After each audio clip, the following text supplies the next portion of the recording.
Yahweh Bashem Yahushua. See, I'm about to move this a little bit. All praise to Yahweh Bashem Yahushua. All praises to Yahweh Bashem Yahushua. Fisherman for Zion back with another video through the spirit and the power of Yahweh Bashem Yahushua. Giving all glory and honor to the Most High Yahweh in the name of His Son Yahweh Shah.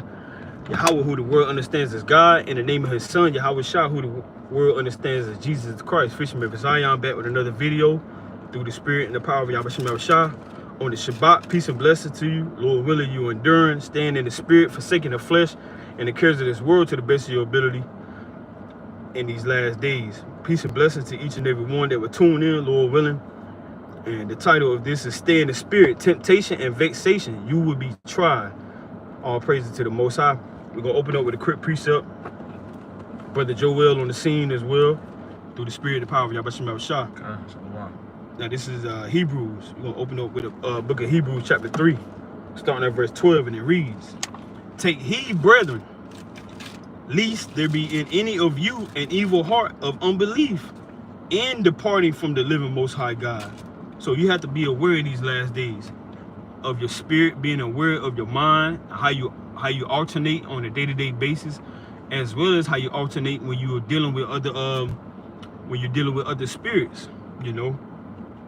Because when you're around somebody, you know, you can either be moving in the spirit of hypocrisy, or you could be moving in the spirit of the Most High, Yahweh Bashem Yahushua, to show forth your belief, show forth how much you fear and love the Most High, or else you will be in unbelief. Verse 13, Hebrews 3 and 13. But exhort one another daily, while it is called today, lest any of you be hardened through the deceitfulness of sin. So you don't want to be hardened through sin. You know, you don't want to be the one you once used to believe in the Most High, but now you've been hardened. Now you got your mind made up. You know, now you haven't seen any signs. You know, now your faith has been tested. And now you've made up your mind that you don't want to serve the Lord anymore. You have to be aware of these things. Because when the Lord, like He said in Luke 18 and 8, when He come on the earth, shall He find faith. You know, so a lot of people, they may have once had faith, but they may start losing faith. You know, whether or not it be their health is getting worse, you know, whether or not it's, you know, they're having problems in their family, whether or not their finances is jammed up, you know. So a lot of people, they may be hardened to continue to stay in sin. Shalom. So you got to continue to keep yourself in a position and keep yourself, if you're around others that may help you get closer to the Lord, may help you change your ways. You know, you got something you want to add, brother? God, quick precept, the classic. In the Ecclesiastes chapter 2, the classic, you know, the topic is about temptation and always remaining in the spirit. Right. So Sirach chapter 2 and verse 1, it says, My son, if thou come to serve the Lord, prepare thy soul for temptation.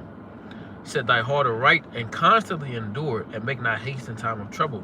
So when you first make up your mind to serve the Lord, to want to serve the Lord is going to send many temptations and trials for you to overcome, so that His name can be glorified at the end of the day. Because a lot of people pray for faith, and a lot of people pray for strength, but not knowing that the Lord is going to send you these temptations and trials for you to gain this experience on how to pray and ask the Lord to have mercy upon you, and to make a way for you to escape the temptation and to overcome at the end of the day. And next one will lead me to my next precept in 1 Corinthians chapter 10 and verse 13 for the Spirit. It says, There is no temptation taking you, but such as is common to man. But the Most High is faithful, who will not suffer you to be tempted above that you are able. So the Most High not going to give you temptation or any trial or anything that's going to burden you too much that you can't overcome it in the last days, or in any time period. Right? Look at our ancient forefathers. They were never given a temptation or a trial that they were presented with that they couldn't overcome. And the only way that they could overcome these things is by believing in the power of the Almighty God, Yahweh. Right?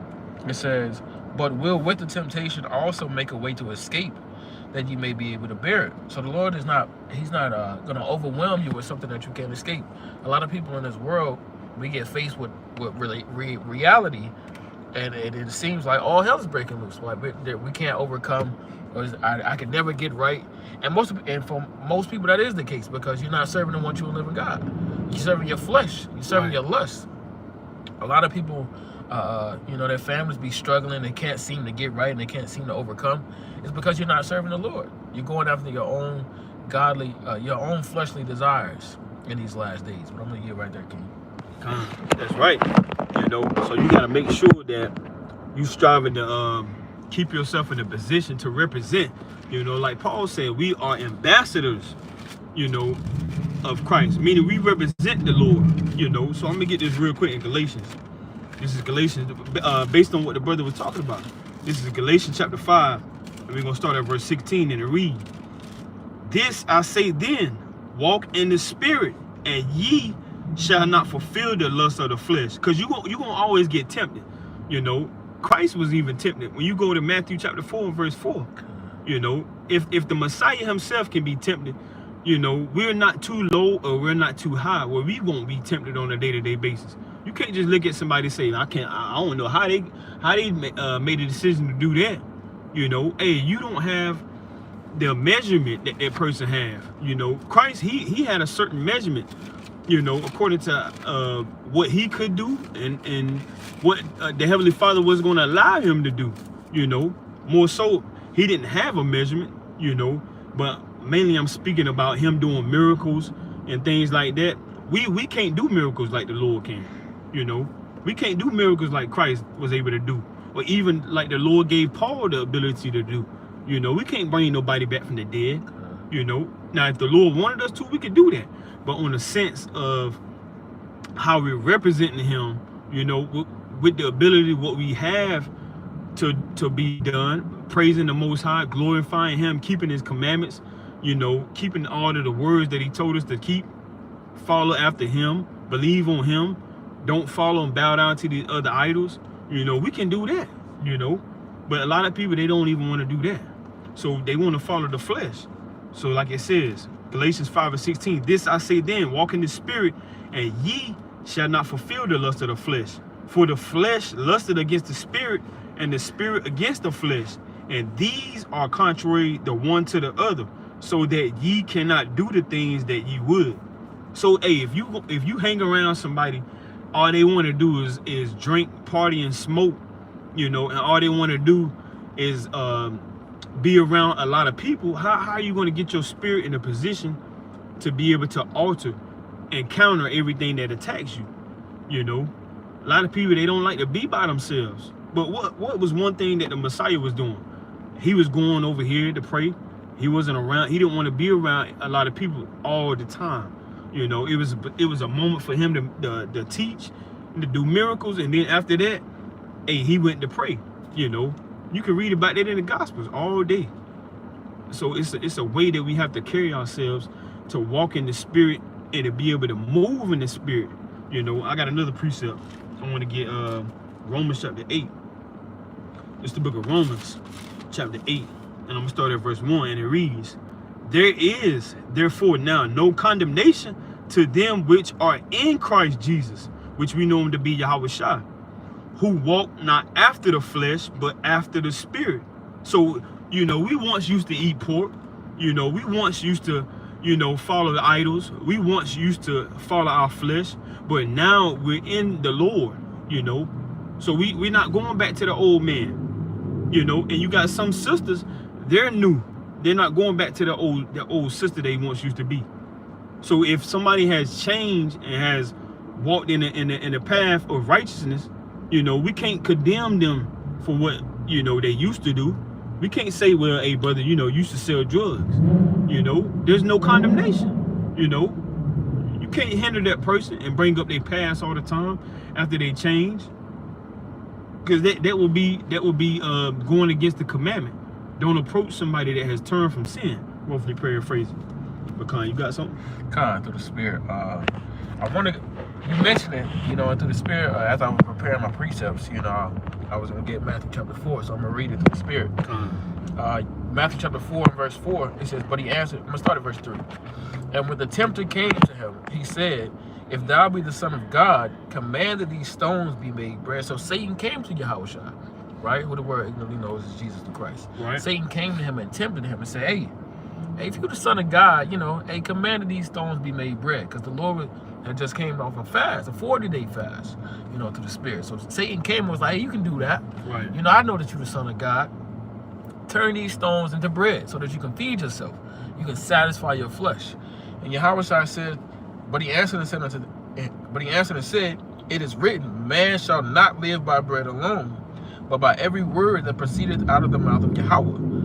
And the only way you can overcome temptation is if you're in the Spirit. And that right there is in the being in the Spirit, meditating on the word of the Lord and reciting the scriptures whenever that temptation comes. Whenever a beautiful woman comes in the flesh and you see her and you say to yourself, you say out of your mouth, hey, you know, I can't take this one for love. I can't look at this woman lustfully in my heart, or else I commit a sin, as the Lord has said. You know, or I can't hate my brother in my heart, even though that brother, he flexing his chains and watches, and you know, you being jealous and you being covetous. Right. Why the hell I gotta go through struggles? I'm serving the Lord, you know. But you know, if you know the scriptures and if you're meditating upon these things, you know that these things are gonna perish, right? With man, you know, these things can't be translated to everlasting life. These damn SRTs and Hellcats, you know, that Jake be flashing in these last days. You got all manner of hell breaking loose right before the men of God. You know, brothers is doing a lesson, and you got madness going on. You got Eve walking around with no damn clothes on, man. But you got to stay in the Spirit in these last days. Many temptations are going to come before you, and you got to combat these things with the word of the Lord. You know, the Lord said, like the brother quoted, man shall not live, Salakia. My mind is moving too fast, you know, through the Spirit. But, you know, we wrestle not against flesh and blood, you know, but against spiritual wickedness in high places.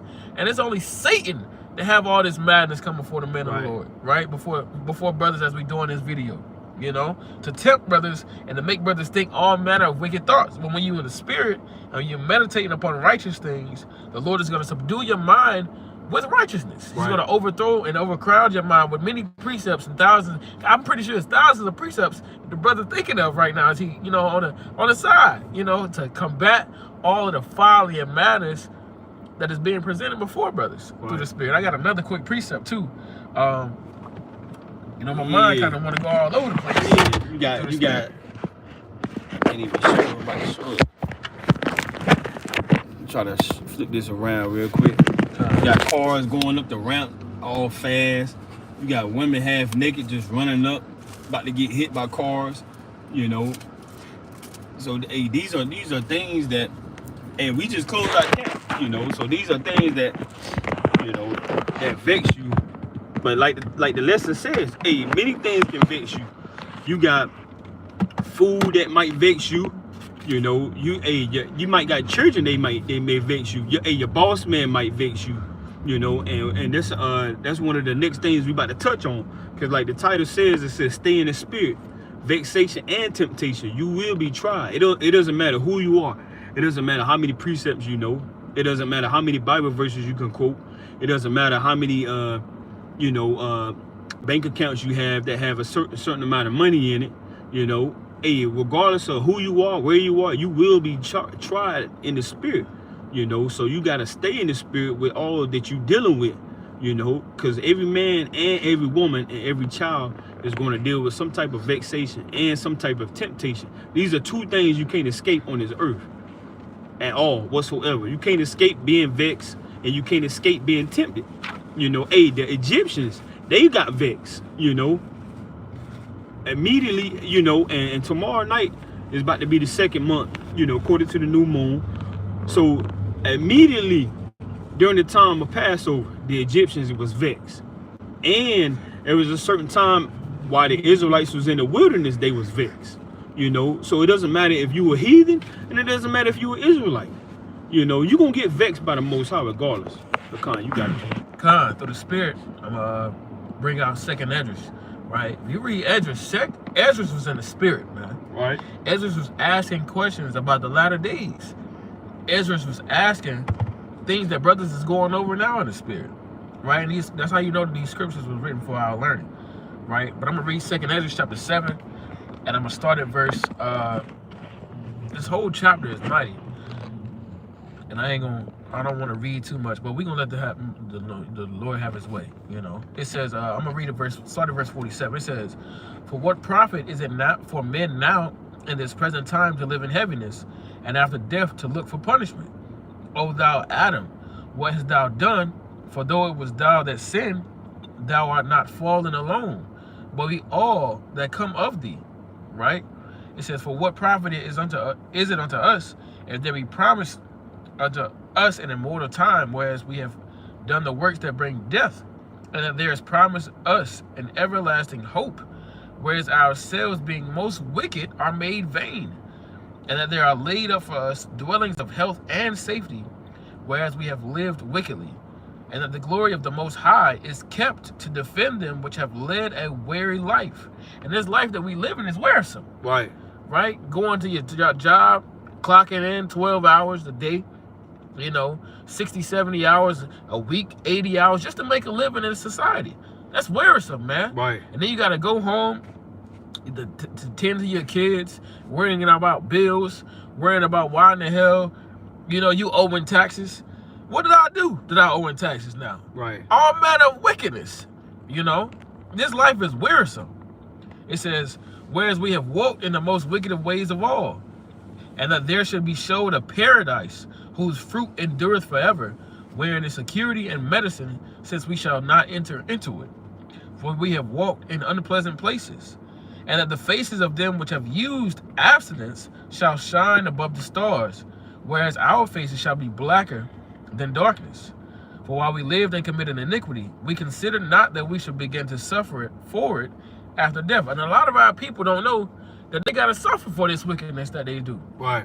Right? You go down the street right here, up a block up the road, and you got 50 to 100 Israelites, probably even more than that, lining up for some wickedness. To get drunk out of their mind, to be damn high and shaking their behind and doing all types of madness, man. On the Sabbath day. On the Shabbat. Right? The Lord says, "She that liveth in pleasure is dead while she liveth."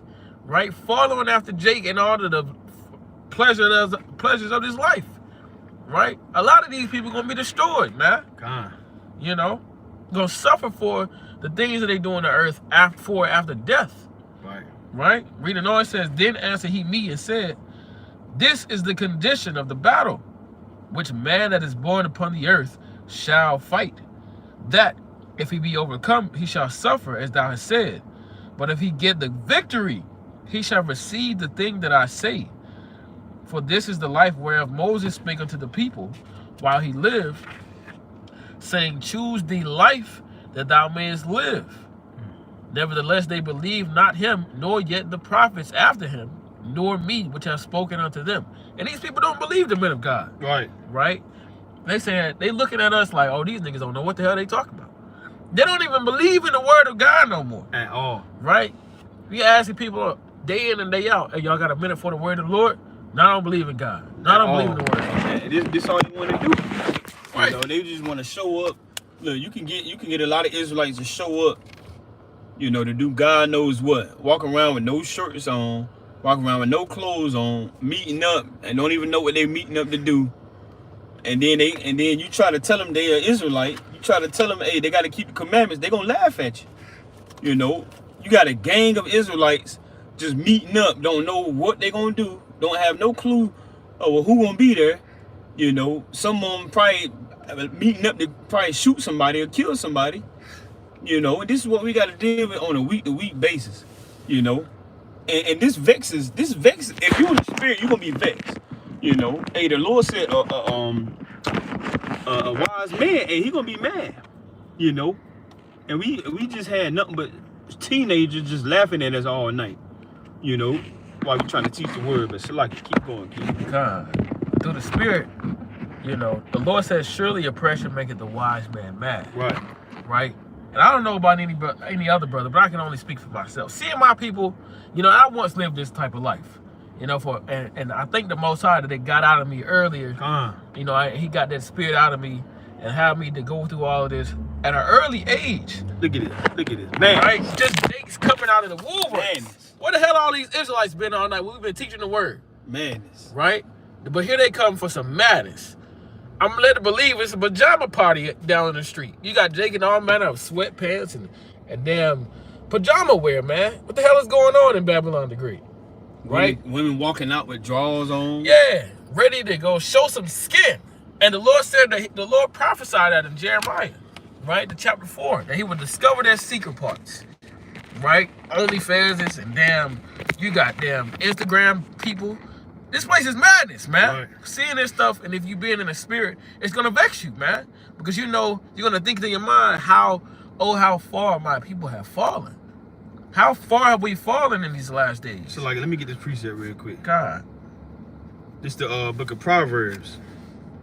Hold it, what you got? We're gonna come back to it. This the book of Proverbs, chapter 1, and I'm gonna start at verse 21. So like, I'm gonna start at verse 22. Proverbs 1 and 22. It says, "How long, ye simple ones, will you love simplicity?" So we got a lot of Israelites, a lot of Negroes, because that's what they're acting like, niggas. You know, we gotta call it how it is. God. You know, it says, "How long, ye simple ones, will you love simplicity? And the scorners delight in their scorning, and fools hate knowledge." So you can spend all night trying to break the scriptures down, you know. And so, hey, look, this is what we gotta deal with. This is simple ones right here. You know, how long will you love simplicity? You know, coming out of the house with your half-naked pajamas on, you know, all of the manners that you gotta see as you striving to be a man of the Most High. You striving to keep the commandments, you know. And we see how much fools hate knowledge. You know, you got Jakes riding around in charges, you know, but you got Israelites that don't want to hear the Bible, you know. Hey, you got nations lining up, you know, to overthrow, you know, your nearest city and to bomb your nearest city, and all you want to do is walk around half naked, you know, to get high and to get drunk. But this is what we got to deal with. Now it says, Proverbs 1 and 22, "How long, ye simple ones, will you love simplicity? And the scorners delight in their scorning, and fools hate knowledge. Turn you at my reproof. Behold, I will pour out my spirit unto you. I will make known my words unto you." And a lot of Israelites don't understand that. You know, whether they understand and know that they're Israelites or not. You know, and the Most High, he's pouring his spirit out, and he's giving us grace, and he's giving us mercy, and he's giving us time to get ourselves together. But all we want to do is party, drink, smoke, and just freak off, you know, instead of using this time to come back to him. God, I'm led to believe a lot of these Israelites are no older than 24 years old, right? They're all walking and they falling in the path of darkness. Right. Right? The Lord said in Psalm chapter 1, "Blessed is he that walketh not in the let me get that through the spirit actually. I'm gonna go back to second Esdras. Right, because I don't want to butcher the word of the Lord. Right? It says, Psalm chapter 1 and verse 1, it says, "Blessed is the man that walketh not in the counsel of the ungodly, nor standeth in the way of sinners, nor sitteth in the seat of the scornful.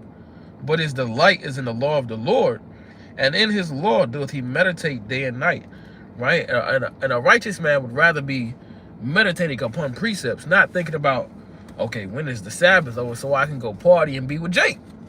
Right? You don't want to go and be in the path of darkness, man, because you're going to get sifted out, and next thing you know, your candle is blown out. Right. Next thing you know, you don't remember no precepts, and you're thinking, why the hell I got this Bible on me?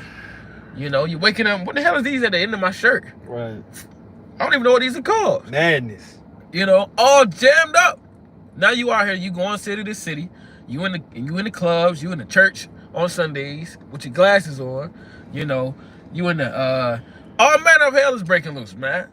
You know, and I'm gonna go back to second Esdras real quick.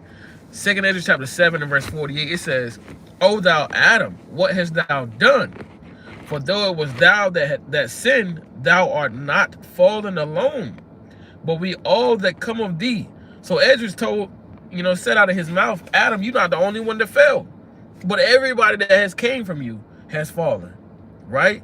I see many of my brothers out here are falling, man. Right. Falling behind Eve. And that's how we got to the position that we are now. Following behind Eve got us jammed the hell up. Yeah, following false doctrines. Behind madness. You know, brothers don't know the nationality. Brothers don't know that the Most High is a man of war. Right. A man that kills and makes alive. Right? You know, the brothers don't know that the Most High can make you rich and make you poor. Right? The brothers don't know that the Most High can make you a mighty man in the earth, and make your name to become legendary amongst those men that are Kings. blessed in the heavens. Right? Kings, wicked kings. Right? Wicked kings. You got righteous kings. You know, how far have we fallen as a people? Yeah, didn't even know. Hey, they didn't even know that King Saul. Hey, he was about to take their daughters, you know, and do whatever he wanted with them. God. You know, but they said, hey, we want a king. You know, give us a king. Surely as well. Hey, they got him a wicked king from Saul. God, and the way that our people are moving now, it's the same spirit that was on the earth when Moses was on the earth, when King David was on the earth. Hey, even when Yahweh was on the earth, wanted to party and go according to the flesh. Right? They have a knowledge of God and they had a zeal of God, but they're not doing the word of God. Right? And we lack that, man. Right? The Most High has put a spirit in the earth now. You got Jake going to all manner of trail rides. Right? You got Jake going to all manner of parties. There's nothing new under the sun. We doing the same thing, right? Even when we first came out of Egypt, right? They was partying and drinking and hoorah and serving the idol, right? And you got that going on today in today's time, right? There's nothing new under the sun. But you got it, King. So, hey, look, this is what we got. So this is vexation. Vexation, when you understand the etymology, is cause distress, extreme anxiety, pain. And so the word is sarah. When you look at the blue letter, when you look at the etymology of it, you know, H6887. So we're gonna go to 2 Chronicles real quick. 2 Chronicles chapter 15, and we're gonna start at verse 3. It's the book of 2 Chronicles chapter 15, starting at verse 3, and it reads, it says, now for a long season Israel had been without the true God, and without a teaching priest, and without law. So if you ever had a chance to get that back, you know, you may not get the priest back, you may not get, you know, all of the things that you expect to get back, but hey, at least you got the word back, you know. And just about every city you got Israelites all over teaching the word, trying to bid back what we didn't have, you know. Verse 4, 2 Chronicles 15:4. But when they in their trouble did turn unto the Lord God of Israel and sought him, he was found of them. And in those times there was no peace to him that went out, nor to him that came in, but great vexations were upon all the inhabitants of the countries. So even during that time, and even this time now, you got great vexations. You know, you got the tariffs going on. You know, everything is getting skyrocketed. You trying to figure out, you know, why stuff is going up. You know, why is it so expensive to put gas in your car? Why is it so expensive to get groceries? Why is it so expensive to get a pair of socks, get some drawers? You know, why is it so expensive to afford living? You're gonna be vexed. You know, you're gonna be vexed just thinking about going to the grocery store. There's gonna be a time period you may not even, you may not even be able to afford, to get you a decent meal. You know, but these are the things that is going on the earth, and the Most High is stirring up, you know, a lot of things that's being put in place right now. So you're gonna be vexed regardless. Verse 6, 2 Chronicles 15:6. And nation was destroyed of nation, and city of city, and Most High God did vex them with all adversity. So it says, be ye strong therefore, and let not your hands be weak, for your work shall be rewarded. And that's the spirit you want to be in. And that's the mindset that you want to have. Regardless of how much vexing is going on, regardless if it's you being vexed, you want to keep your hands moving. You want to stay strong. You want to stay in the spirit. Because you can't just look at what you did last year and say, oh, the Lord forgot about it. He's not a man that he's going to forget the works that you put in. You know, he's not going to forget how you had to make yourself available to pray. You know, take time off work to keep feast days. Take time off work to make sure you keep the Sabbath. Take time off work, you know, not even regarding how much money it's going to take away from your household. Not even regarding, You know, how much is gonna vex you. You know, we're trying to figure out if you're gonna be able to be able to pay this bill or to pay that bill. You know, all of this comes when you come before the Most High. You know, when you deal with the Most High, because Yahweh shot the Messiah, he had to go through the burdens and deal with a lot of things to be put on him as well. You know, that's what it says in Isaiah 53. You know, let me read that real quick. In Isaiah 53, you know, things was prophesied that happened to the Lord, so we can't forget. Like, you know, this wasn't something that was supposed to happen. Now this is Isaiah 53, and I'm gonna start at verse 3, and it reads, "He is despised and rejected of men, a man of sorrows and acquainted with grief, and we hid as it were our faces from him. He was despised, and we esteemed him not. Surely he had borne our griefs and carried our sorrows." So the Lord carried many generations of Simeonites, you know, Issacharites, you know, Gadites, Judites, Manassites, Benjamites, Levites, you know, all 12 tribes. He carried all 12 tribes' burdens, their sorrows, their griefs, you know, all of the things that you're dealing with right now. The Lord carried that. You know, you trying to figure out if you're gonna make it to the end. The Lord carried that. You trying to figure out, you know, if your mom is gonna wake up and hear about the truth. You know, all of the stuff you stressing about, all the stuff that me and this brother stress about. You know, the Lord buried all of that. He carried all of that, not for us to just give up and not endure, but to continue to have hope. You know, so like, let me read this one more time. It's a mighty precept. 2 Chronicles 15:7. It says, "Be ye strong, therefore, and let not your hands be weak, for your work shall be rewarded." So you got to make sure you stand strong. God, you got it. Okay, I'm gonna go to the classic in Ecclesiastes. I'm gonna start at verse 11. It says, "Then I looked on all the works that my hands had wrought, and on the labor that I had labored to do, and behold, all was vanity and vexation of spirit, and there was no profit under the sun." So what we do under this earth, the wisest man, excluding Yahushua himself, Solomon, he figured that everything that he did under the heavens was vexation of the spirit, right? Because it's all not profiting me nothing. What am I gaining from doing this?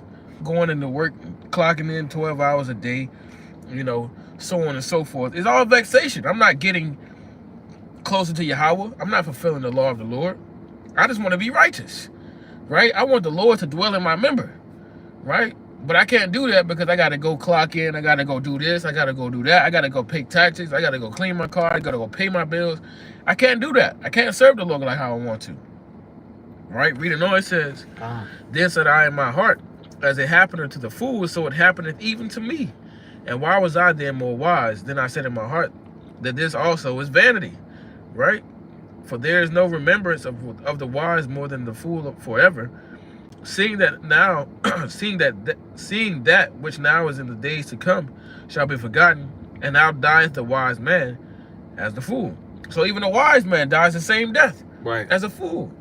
They both give up the ghost, and their spirit goes into the heavens with the Most High, right? So no matter how rich or how wealthy you are or how poor you are, your spirit all goes up to the heavens. Right. Right, but you would rather want to live your life as a righteous man, because then your name will be great in the earth. Then you'll have a legacy, Right. a legacy of righteousness, rather than a man who just lived a regular life and was vexed out of his mind, paying bills and taxes and being subject to being around your enemies, subject to terrible food, Right. unhealthiness, sickness and ailments of the body. The UN plotting on you. Yeah, the UN, the United Nations, right? Your enemy down the street plotting on you. Even your brother within your nation, you know, plotting against you. Right. Plotting against your downfall. Plotting to take your woman. What the hell is wrong with Jake, man? Plotting on your woman, knowing she married. I seen a video on that the other day. That's vexation of the spirit. Brother can't even think straight. Right. Because he worried about his wife getting taken by another Negro. All hell breaking loose in the Babylon the Great. This is vexation of the spirit. Madness. Brothers can't even meditate on the precepts because he worried about another man and his wife DMs. Shalom, sis. Right. You know, worried about your wife going over to another man, you know, when she down and y'all not really on good terms. Trying to figure out if he gonna kill you so he can get your woman like King David. Yeah, man, this place is madness. I'm getting vexed thinking about it, man. You know, brothers has been through these things. You know, but reading on through the Spirit, it says, therefore I hated, and that was about to come out of my mouth, man. Therefore I hated life, right? Not that I want to kill myself or anything like that, but I hate being in subjection to the flesh, right? And the things that are within it. In America. Yeah, in America. You know, being under the heavens, not being in the kingdom of Yahweh. I hate this life, man, with a passion. I'm sick of this damn place. And Solomon was in the spirit, man. Therefore I hated life, because the work that is wrought under the sun is grievous unto me. For all is vanity and vexation of spirit. Right. Yea, I hated all my labor, which I had taken under the sun, because I should leave it unto the man that shall be after me. Man. He hated doing work, because the next man got to take over it. Right? I hate this damn place. I'm sick of this damn place. What am I laboring for? Right. Right? What am I going to work for? I'm sick of this damn place, man. Out of the mouth of Solomon, man. Therefore I hated life. And you can't make this up, man. Solomon seen all of this already. He seen our sisters walk into madness. He seen our brothers smoking and damn selling drugs, popping other men's wives. You know, I hate this damn place. And I'm led to believe that's how he said it. I'm sick of this damn place. Right. And that was Solomon thousands of years ago. So how much more now would that spirit be on the earth, hating the hell out of Babylon the Great? I'm led to believe they will rage war against this place. Yeah, blow it up. Yeah, man. We got to get rid of this damn place. You know, I'm led to believe that's how the men of the Lord would have thought about Babylon the Great. We got to get rid of this place. Because they was on a different level. They was putting men to death for going against the Lord's commandments. Right? And just imagine how much sin we see on a daily basis. Right. We're not in the same spirit as our forefathers. We got a little bit more grace and mercy. Them men would have burned this place to the ground. Esau ruling over us. What the hell is this? When did this become a thing? You know? The hell is going on here? We got to get them out of it. We got to go send them back to the mountains. Right. To the Caucasus. You know, but I yield on that. You can't make this stuff up, man. Oh, praises. So, hey, let's go to Psalms 59 real quick. King David. This is the book of Psalms, chapter 59. Hey, King David was vexed too. He couldn't escape. You know, simply, you know, a lot of things happen. You know, for one, him committing adultery with that woman, you know, the Lord said war was going to be in his house, you know. So, Psalms chapter 59, I'm going to start at verse 1, and it reads, it says, deliver me from my enemies. So what's more vexing than you being around your enemies? You know, you got Edomites that tell you what to do at work, you know, that tell you, you know, you gotta stay over work a couple more hours, you know, tell you gotta do this. And they may do that with a passion, because they get to tell, you know, God's chosen what to do, you know. So just imagine that. You thinking your boss man don't really care about you, but he probably go to work every day with a passion, because he get to tell Negroes what to do, you know. So King David said, Psalms 59:1, it says, deliver me from my enemies, oh my God. Defend me from them that rise up against me. Deliver me from the workers of iniquity, and save me from bloody men. So King David, he was vexed a lot, you know, asking the Lord to deliver him from men that want to kill him. You know, not only do you got your own people that want to rise up against you, but you got another nation that come with a more vehement passion, you know, and they walk around with the KKK spirit, you know. They walk around with the I want to hang this nigga again spirit, you know.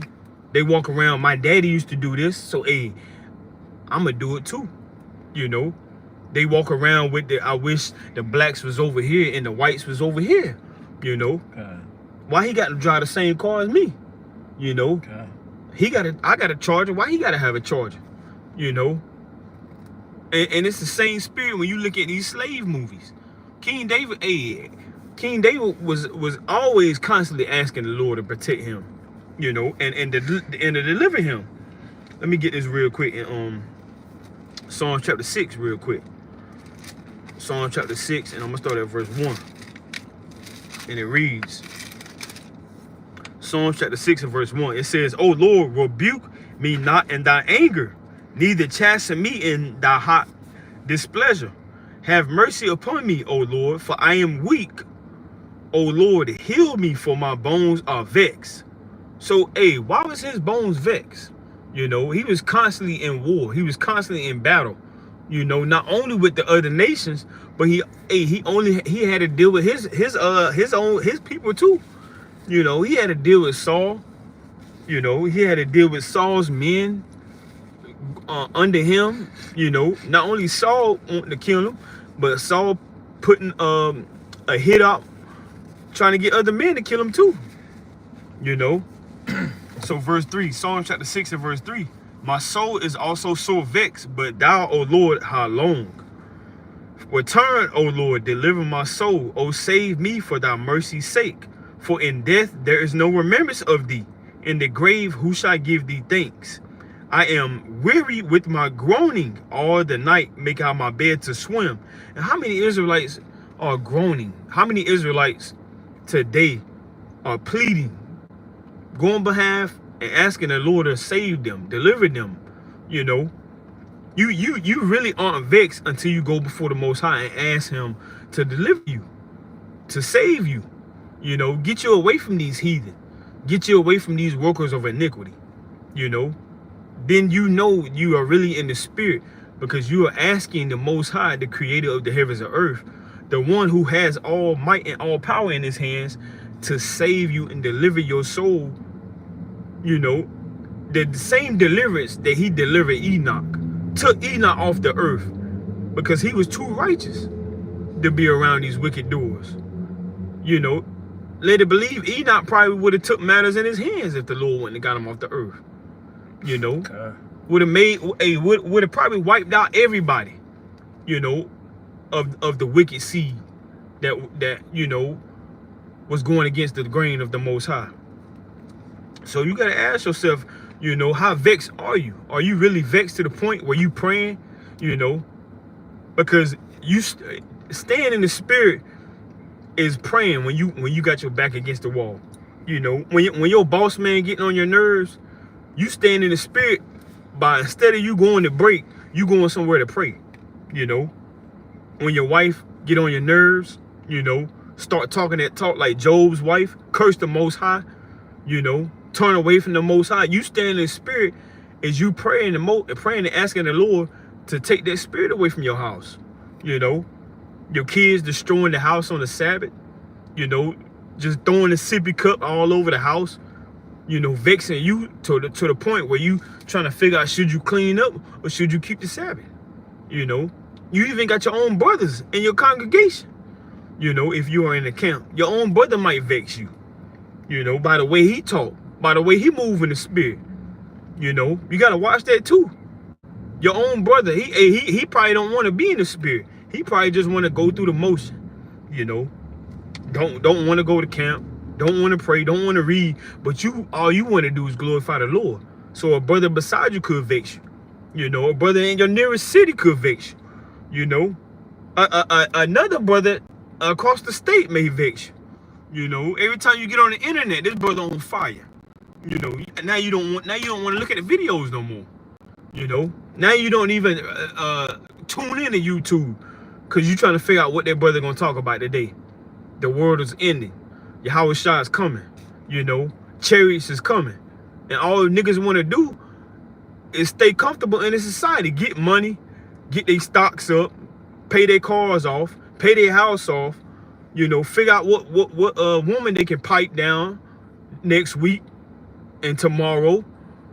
And that vexes the wicked doers.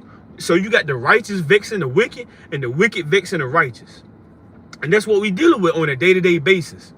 You know, whether it's in your house, whether it's a brother across the state, whether it's a brother across the borderline, or whether, you know, it's somebody just don't really have a moral and a standard for their day-to-day lives, and they just wicked, and they just don't care, you know. But our forefathers, they was on a different level, you know. So King David says, Psalm chapter 6 and verse 6, I am weary with my groaning, all the night make out my bed to swim. I water my couch with my tears. Verse 7, my eye is consumed because of grief. It waxed old because of all my enemies. Depart from me, all you workers of iniquity, for the Lord Yahweh had heard the voice of my weeping. So how many people are really weeping, and praying that the Lord hear their voice? How many Israelites doing that? And I'm led to believe the same Israelites that are doing that are the same Israelites that are praying for the downfall of their enemies. And you got some Israelites, they praying that the Lord destroy this place, and you got some Israelites, they don't want the Lord to destroy this place. So you got the 1/3, you got the 2/3, you got the righteous, you got the wicked, you got the elect, and you got the non-elect. But you got it, King. It's the book of 2 Peter chapter 2 and verse I'm gonna start at verse 7. And delivered just Lot, vexed with the filthy conversation of the wicked. And you got, if you're in the spirit, certain conversation will vex you. Right. Brothers talking about women, basketball games, a fan duel, and that'll vex your spirit, man. Because what the hell are we talking about? Right. But I want to talk about heavenly things. Things that are gonna get me the hell out of Babylon the Great.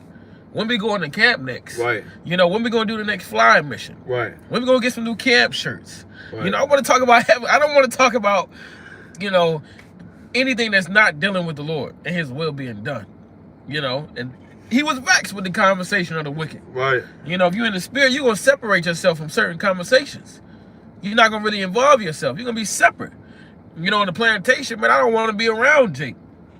Jake take their lunch and be all in the lunchroom together. I want to go to the car. Right. It'd be 80 degrees outside, 90 degrees outside. There ain't nothing but sun beaming. I'd rather sweat in my car than be amongst the common people. Because of the conversation that they be having. Jake be 70 years old talking about damn women. The hell is wrong with Jake? Right. Read it on, verse 8. For that righteous man dwelling among them, and seeing and hearing, vex his righteous soul from day to day with their unlawful deeds. And I just be praying, this is my spirit. I be praying and hoping that the Lord give me something where I don't have to deal with Jake on a daily basis. God. Jake is wicked.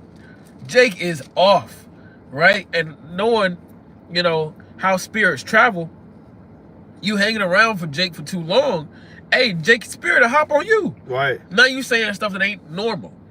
Now you saying certain slang that you don't normally use. Where the hell did that come from? Brother be trying to think. Brother be thinking all day.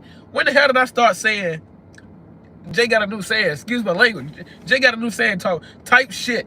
Where did that come from? Right. What the hell? That's a new thing in the earth. What the hell is going on? When did I start talking like that? I want to get back to saying Yahweh should be Hawashai, Barakatah, in the spirit. Right. What in the hell is going on in these last days? Let me read that again. You can't make this up, man. It says, for that righteous man dwelling among them and seeing and hearing vex his righteous soul from day to day with their unlawful deeds. And that you can only be vexed like that if you're high and if you're in the spirit, thinking about the Lord and how you can better serve the Lord, how you can better keep the Lord's commandments, and how you can be a better brother, right? How you can be a better father, how you can be a better servant. A lot of brothers don't want to be servants. A lot of brothers want to be the top man. They want men to serve them. Yeah. They want men to glorify them. And the Lord said they have their reward.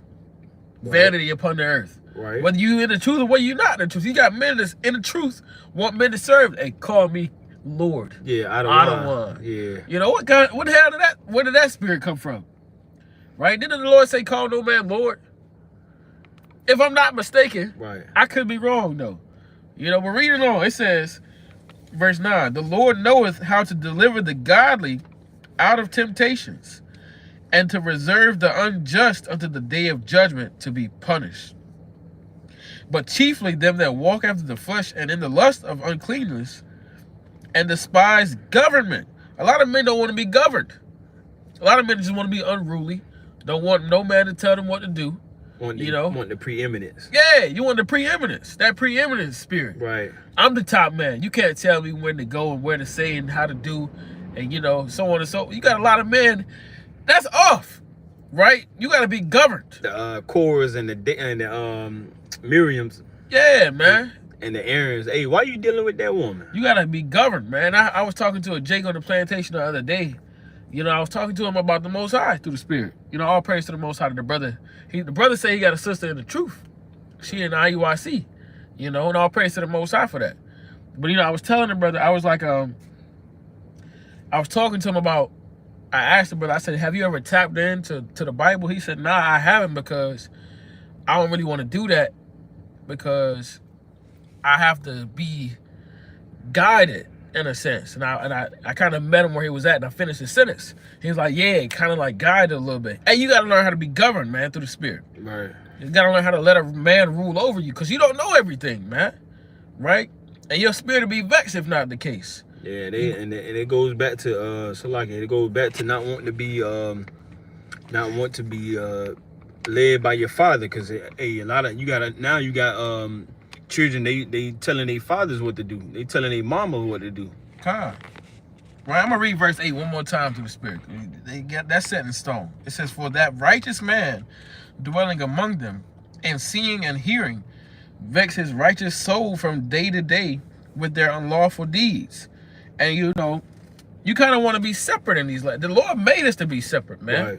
He made us a holy nation, so you can't concur yourself with just any random conversation, lest you be warned with these spirits that men are interdwelling themselves with, lest you be overwhelmed with the conversation of wickedness. You want to surround yourself with righteousness, man. Right. Wear out the steps of the doors of a righteous man, like it says in the book of Ecclesiastes, in the Apocrypha. You know, give thee betimes unto a man that has much wisdom, a man that has much experience, because you're going to learn from that man. You're going to learn how to be righteous. You're going to learn from his mistakes and his good deeds. You know, and that's why the Lord gave us these scriptures. You want to wear the steps of the saints, you know, kind of like Esau was doing. Right. So seeing where he at, seeing what he doing, you know, you want to be upon that man that's doing a thousand breakdowns in a week, you know, through the Spirit. Because that man got an abundance of wisdom, an abundance of discipline. Right. A lot of brothers don't got discipline in these last days either, man. Right. A lot of brothers lack discipline. You know, but I yield on that, King. It's a mighty precept. Yeah, we gonna before we move on to temptation, we gonna touch on a couple more for vexation. So we gonna go to 2 Corinthians real quick. You know, hey, cause Paul, he got vexed, man. You know, don't think just cause Paul was healing people and Paul was so mighty and doing all of this work and miracles, Paul was vexed too, man. You know, so it don't matter what titles you uphold or what work you getting done. You know, this is 2 Corinthians chapter 12, and I'm gonna start at verse 7, and it reads. I'm gonna start at verse 7. 2 Corinthians 12 and 7. And at least I shall be exalted above measure through the abundance of revelations, through abundance of the revelations. There was given to me a thorn in the flesh. So, hey, don't you think Paul was a vex, man?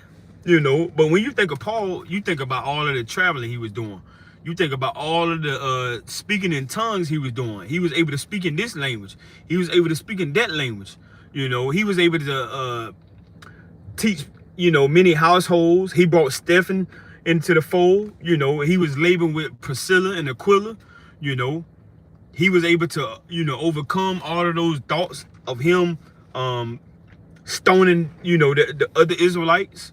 You know, that wasn't a light thing. Just imagine you was jamming up Israelites because you was a very zealous Pharisee, and now you having to be converted, and the Lord bringing you into the truth, unto the understanding of Yahushua, the anointed, you know, and now all the other Pharisees is against you. You know, you came under Gamaliel, you know, one of the most top men that you can learn from. But at the end, you know, he still had to deal with vexation, you know. So it says, 2 Corinthians 12 and 8, for this thing I besought the Lord thrice, that it might depart from me. So how many Israelites are going before the Lord on a complete amount of scales? You know, Lord, have mercy on me. You know, Lord, take this away from me. You know, Lord, strengthen me. You know, Paul did that. Verse 9. And he said unto me, my grace is sufficient for thee, for my strength is made perfect in weakness. So when you at your weakest moments, that's when you got to tap in and stay in the spirit. Because the Lord told us that his grace is sufficient. You know, when your wife getting on your nerves, when your brother, he getting on your nerves, you know, when your job just jamming you up, you know, when your flesh is jamming you up, you got aches and pains, you can't seem to heal, you always got a cold, you always got back problems, you always got a headache, you always got family problems, you always got to give somebody money, you always got to fast for somebody, you always got to pray for somebody, you know, you always got to do for somebody, but nobody want to do for you. You know, the Lord said his strength is made perfect during your weaknesses. You know, and it says, most gladly, therefore, will I rather glory in my infirmities. So you're not supposed to just look at your situation as, man, don't nobody want to pray for me. Don't nobody want to help me out. Hey, well, you need to take that opportunity to understand that maybe the Lord trying to set you up to be a leader. You know, maybe the Lord trying to set you up to be somebody that can help others get to him, you know, because hey, last time I read about Paul was converting Israelites. You know, Paul was pushing other Israelites closer to him. You know, shipwreck. You know, dealing with unawares, dealing with his own people, jamming them up. You know, false apostles trying to overthrow him. You know, read 1st and 2nd Corinthians and see what Paul had to go through. You know, you ain't the only one going through. You ain't the only one vexed. You ain't the only one being tempted. Paul said, I besought the Lord thrice. You know, so he said, most gladly, therefore, will I rather glory in my infirmities, that the power of Mashiach may rest upon me. So look, check, see what he said. Verse 10. Therefore, I take pleasure in my infirmities, in reproaches, in necessities, in persecutions. A lot of Israelites, they get persecuted and you don't see them no more. They don't glorify the Lord no more. They don't pray no more. They don't fast no more. They don't go to camp no more. You know, they out of the picture. They out of there. They gone. You know, that let you know they was only in there for a season. You know, they was only in there for their purpose and not for the purpose of the Most High. You know, in necessities and persecutions and distresses for Hamashiach's sake, for when I am weak, then am I strong. So, hey, when we weak, then we are strong, because what? His spirit is over us, you know. But Con, before we move on, you got something else? Nah. So let's go to get that for me real quick in Sirach chapter 2. Because we want to touch on temptation. Con. You know. The book of Ecclesiastes, from the top. Con. Ecclesiastes chapter 2 and verse 1. It says, my son, if thou come to serve the Lord, prepare thy soul for temptation. Set thy heart aright and constantly endure, and make not haste in time of trouble. Cleave unto him, and depart not away, that thou mayest be increased at thy last end. Whatsoever is brought upon thee, take cheerfully, and be patient when thou art changed to a lower state. For gold is tried in the fire, and acceptable men in the furnace of adversity. So acceptable man. It didn't say every man, acceptable man. So a lot of times you got to understand that you was put in a position to grow, you know, to be watered, to be planted, you know. It's going to take time. When you plant a seed, it's got to come up a certain way. You know, if you wanted to come up in a way for it to get destroyed, then it's going to grow up fast, you know. It's going to grow up to a big old plant, you know. And I believe the word is papyrus. It's in the book of Job. You know, let me get this real quick. Now this is Job chapter 20, and I'm gonna start at verse 17, and it reads, Job chapter 20, and let me see, it was another precept I was thinking about too, but I think this is the the one I was wanting. Job chapter 20 and verse 17. It says, he shall not see the rivers, the floods, the brooks of honey and butter. That which he labored for shall be restored, and shall not swallow it down. According to his substance shall the restitution be, and shall not rejoice therein. Just like Esau, he stole his riches, you know. He stole everything he got from the Israelites, and it came at a fast, rapid rate, you know, and it happened so fast that he don't even realize that the Lord is going to bring him down. That's just like a plant, you know, that comes up, and the Lord got to chop it down, you know. So dealing with temptation, it's another precept that I want, but I don't want to be too long-winded. Let me get this in James chapter 1 real quick. Now this is James chapter 1, and I'm gonna start at chapter 1 and verse 12, and it reads, it says, blessed is the man that endured temptation.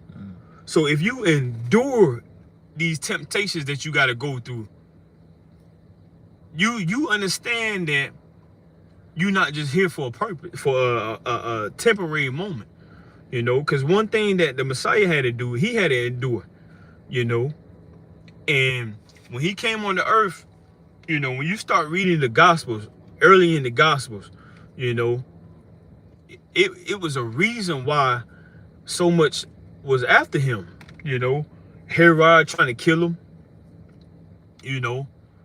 And not only Herod trying to kill him, but you got at the same time, you got somebody else, John the Baptist, you know, having to deal with a lot of things too.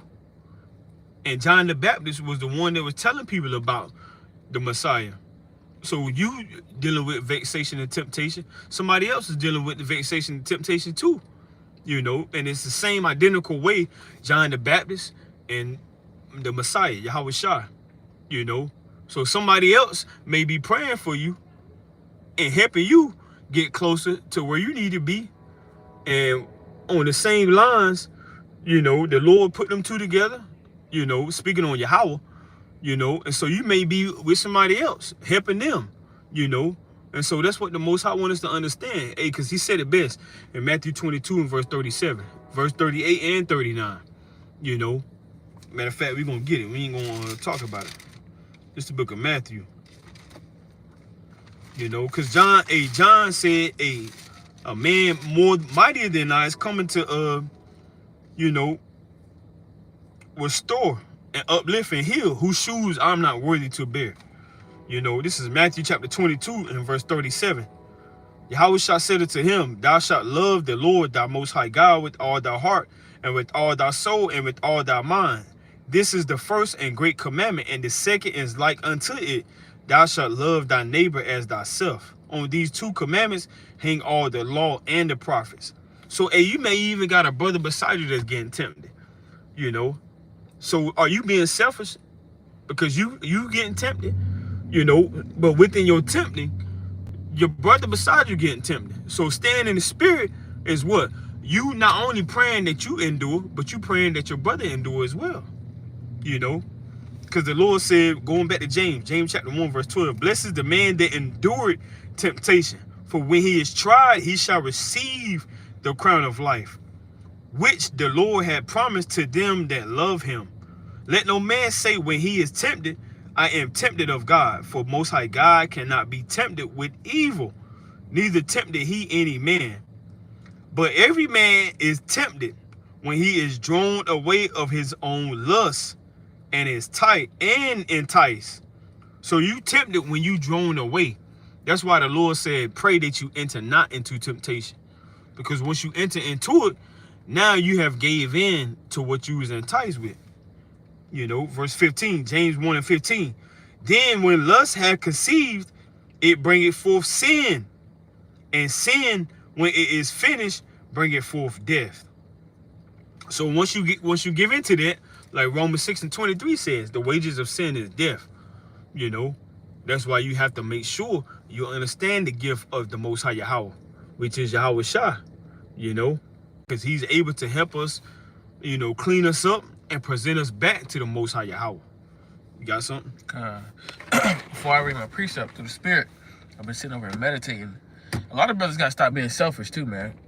Right? And when I say that, I mean, you going through these different temptations and you're thinking of only yourself. But you got to think, you got to be in the spirit to think, if I'm going through this, my brother could be going through something as well. Right. Maybe I should pray for my brother on top of me before I pray for myself. You know, because the Most High can see that as that's an act of charity. That's an act of alms. You sacrificing your thoughts and your prayers and your burdens for the next man to be blessed by your prayer. You know, and the Lord can return the prayer unto your own bosom. And he can bless you on behalf of that. Not being selfish and self-centered. You know, through the Spirit. But I'm going to get the classic in Daniel chapter 12. In verse 10, it says, many shall be purified and made white and tried. But the wicked shall do wickedly, and none of the wicked shall understand. But the wise shall understand. So you're going to be tried, right? And the fact that you're going through these trials, that's chastising from the Lord. And the Lord loves those whom he chastises. When you come to serve the Lord is going to put you through trials to see you if you're really about this thing, right? If you're really about wanting to serve the Lord, if you're really about wanting to minister in his name, you know, and suffer like Paul did.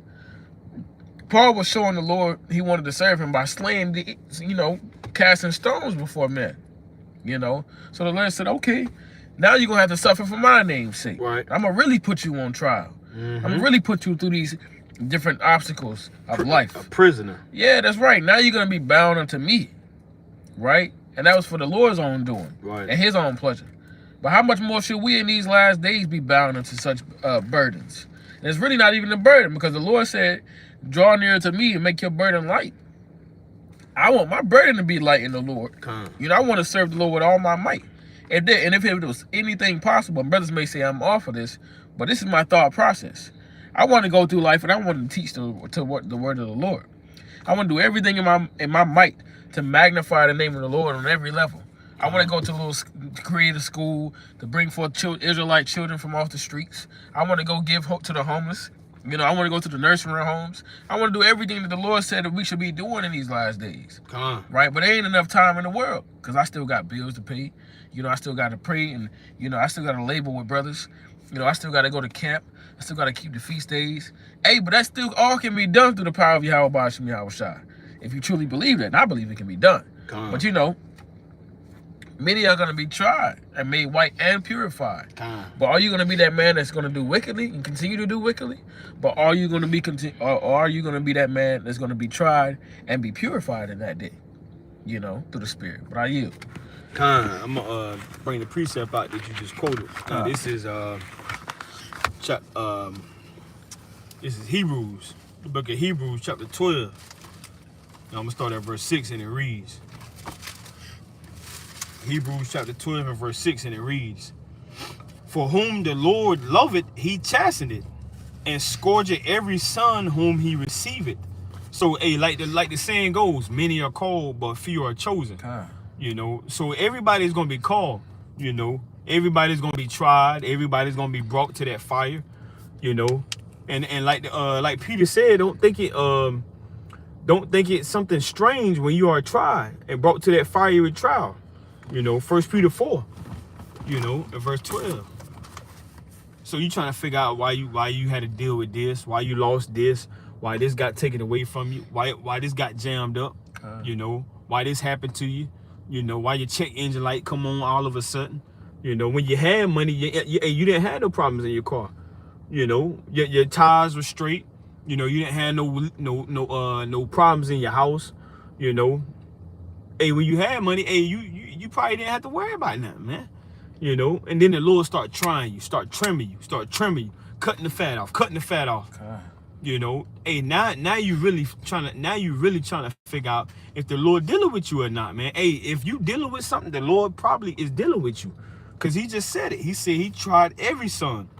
You know, verse 7, Hebrews 12 and 7. If ye endure chastening, Most High God dealeth with you as with sons.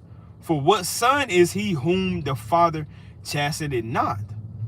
But if ye be without chastisement, whereof all are partakers, then are ye bastards and not sons. So if you ain't going through nothing, hey, the Lord said it best.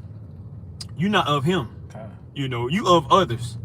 You know, you're not I'm gonna just keep it brief and simple. You're not an Israelite. You know, because hey, if you chosen, you're gonna be jammed up. You're gonna get tried. You're gonna get reproved. You're gonna get rebuked. You're gonna get corrected. You know, you're gonna get stretched because the Lord, he wants you to be of the newness, not of the old. You know, you don't look the same when you get a fresh cut. You know, women don't look the same when they get their hair done, when they get their eyebrows arched, they get their nails done. You know, they get new garments. You know, so that's what the Lord is doing. You know, He's trying to put the newness on. You know, so to finish this, verse 9, Hebrews 12:9. Furthermore, we have had fathers of our flesh which corrected us, and we gave them reverence. Shall we not much rather be in subjection unto the Father of spirits and live? So, hey, we should be in subjection unto the one that controls all the spirits. The one that tells Satan to go over here and to vex that man. Go over there and to vex that elder. Go over there and try that sister. Go over there and try that brother. You know, go over there and put the spirits over that city. You know, should we be in subjection unto the Father of all spirits? You know, should we get vexed and tried by the Most High? You know, this is what we got to deal with. You know, you got anything else? Nah. Con. So this is what we dealing with, man. You know, now I wanted to get this real quick. In Matthew chapter 26. It's the book of Matthew chapter 26, and we're going to get a couple more before we wind down through the spirit and the power of Yahweh Shem Shah. This is Matthew chapter 26, and I'm going to start at verse 41. One of my favorite precepts, man.